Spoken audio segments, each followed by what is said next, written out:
Dron në Rumani, por jo vetëm, në zhvillimet e fundit flitet se shumë shpejt ngushtica e Hormuzit do të hapet. Për këto dhe të tjera jam në studio me zotin Ilir Eliaj. Zoti Ilir, faleminderit që erdhe. Kënaqësi.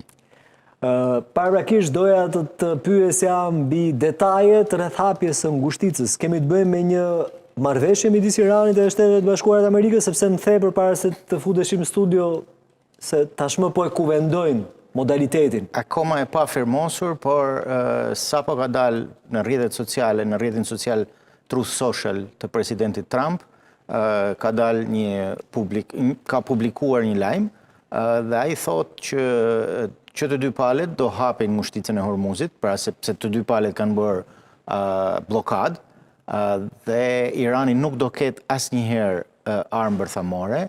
Ajo çfarë duhet theksuar është ajo çfarë shkruan presidenti Trump. Çfarë shkruan? Në fund ai shkruan që gjithë materialin uraniumin, pra materialin bërthamor që është zhytur thellë në tokë, e thekson presidenti Trump.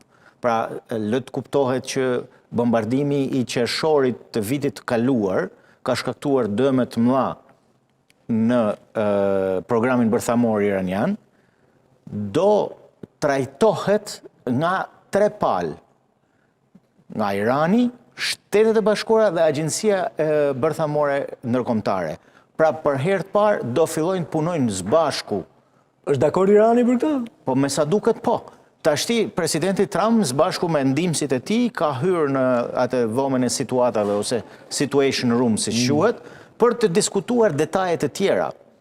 Pra kemi një zhvillim shumë pozitiv, sepse më në fund bie presioni i luftës, pra çlirohet ajo ngushtica e Hormuzit, 20% e naftës dhe nën produkteve të saj për gjithë botën kalojnë aty, jo vetëm, por janë edhe këto fertilizatorët që janë për bujqësinë, por njëkohësisht është edhe presioni që kanë krizat kudo. Më fal, ka edhe një element tjetër shumë të rëndësishëm. Sapo ka filluar takimi, tani ka filluar një takim shumë i rëndësishëm përsëri mes sekretarit Rubio edhe ministrit të jashtëm pakistanez.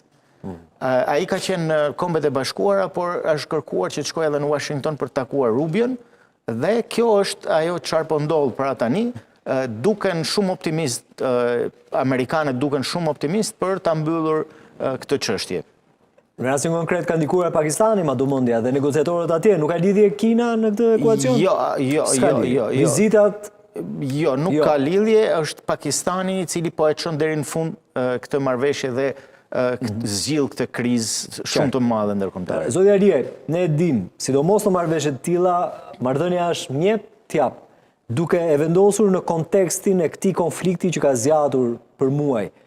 Çfarë i ka premtuar SBA Iranit edhe anasjellës? Nuk do ketë më sulme ndaj Iranit. Për tek saj që dihet është shumë e rëndësishme kjo, është shumë e rëndësishme. Nuk do të ketë më sulme në asnjë lloj rrethane, në asnjë lloj rrethane. Irani pra ka. Nëse Irani bëhet kërcënim për njerëzimin, po se besoj që do ketë më mundësi, domethënë. Për atë e theksova faktin që edhe presidenti e thot. Do jetë, pra do hyjnë ushtarët amerikanë dhe ekspertët amerikanë brenda në Iran. Nuk ka ndodhur kjo. Cënohet sovraniteti? Jo, me marrëveshje nuk ka lidhje me sovranitetin kjo. Pra do hynë gjithçka do të çmontuar programin. Gjithçka do të koordinohet edhe do të monitorohet. Patjetër që po. Pra kjo pra është shumë e rëndësishme. Është shumë e rëndësishme dhe kjo është unë besoj që ky është lajmi sot.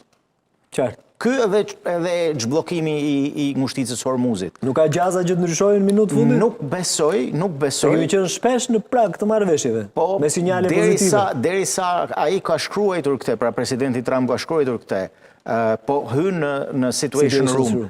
Takimi mes sekretarit Rubio dhe ministrit jashtëm pakistanez.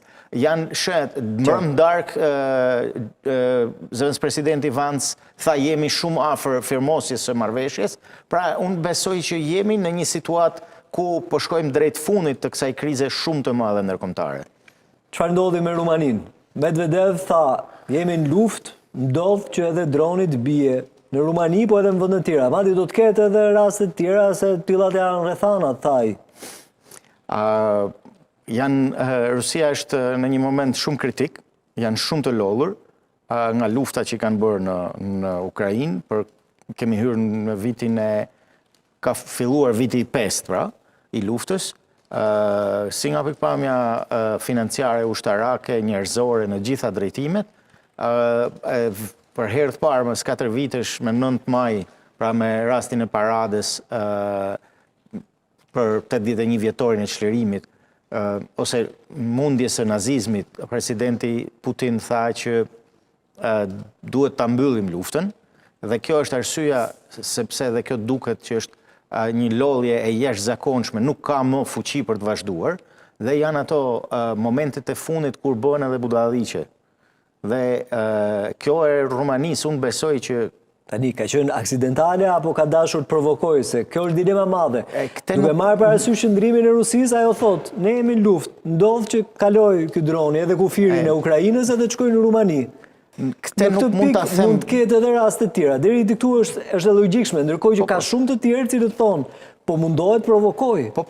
Tani cila është nga këto? Unë besoj që ky momenti është shumë i rrezikshëm. Ky momenti është shumë i rrezikshëm sepse siç është ajo fjala që ne kemi mbyturit mbyt. Dhe do të tërheqmë. Është pikë Rusia? Është shumë keq, është kthyer në të gjitha mediat po shkruajnë, domethënë, është thyer thjesht në vasale të Kinës në gjitha drejtimet, po